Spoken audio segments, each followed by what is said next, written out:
thanks for sticking around. Any questions first? I have a question. Yes. I thought it was great. I really enjoyed it, and I hope to see more of your work. I wondered what your creative process was. Did you start with the songs and then hang the story on that, or did the story start with the little objects, and you're like, what can I do with this little robot? Oh, let's make a story about it. Well, actually, the question was, what was the creative process? First, little backstory.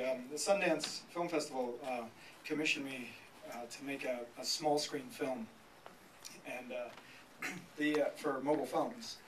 And I had about 2 months to make it, and had to figure out what small screen films would look like, what the language was to make something for a small screen. And we went to Barcelona in February 2007 and had a very fun time. I was drunk every night and late to everything, and I understand that that's the way Barcelona works.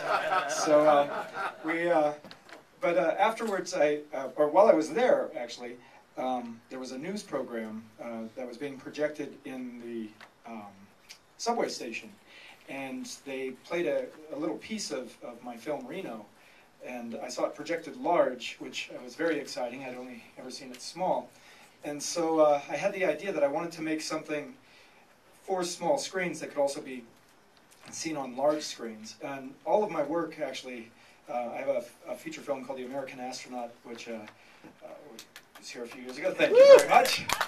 I like it too.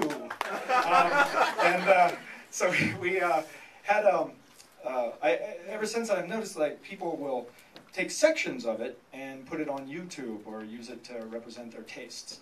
And so I thought it would be nice to make something that was intentionally in sections that could be seen on small screens, but then start on the other end and show it on large screens or on television or whatever. It's meant to be, it's formatted for all size screens. Also, when I was trying to, well, I'd spoken with different, well, okay, I'm sorry, there's a few different roads I can go.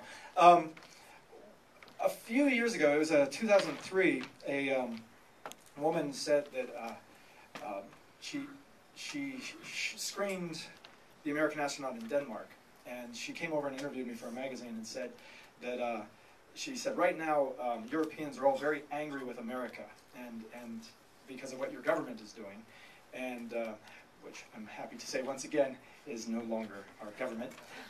We have a new one, and I'm very happy about that. But what the last one was doing was she said Europeans feel like they're angry at America and they feel like they don't like America, but Europeans have always enjoyed liking America. And she said that The American Astronaut had things that Europeans really enjoy liking about America. And so I actually I'd just begun traveling, and I'd never thought about that, and I didn't know what she meant at the time, but I began understanding what that meant, and I took it as an enormous compliment. So for a while I tried to address that in my work, and when I decided to make Stingray Sam, I wanted to embrace American culture at the same time criticizing it. And so I used things like American-born things like musicals, westerns, singing cowboys, science fiction serials in episodes, and cute little girls who were with curly hair who were separated from their fathers. And so at the same time, the landscape being tobacco advertisements and prisons, privately owned prison systems that rent out their prisoners, and pharmaceutical companies and gone mad, and also depleting of the natural resources. And of course, our greatest natural resource is children. So that was the landscape. So I started writing this, keeping in mind that I would probably make it small and on a low budget, and so I wanted to use people that were part of my life. Krugy, the Quasar Kid, is my guitar player in my band, and I knew he could act. He'd never done it before, but I think he did such a wonderful job. He also was, well, I'm sorry, he did a lot of things. He acted, he worked on the recordings, he did the graphic collages of the men's faces when Frederick and Edward had a son named Fredward, that musical scene. So we all did a lot of different things. But I wanted Krugy to sing a song that was something akin to him.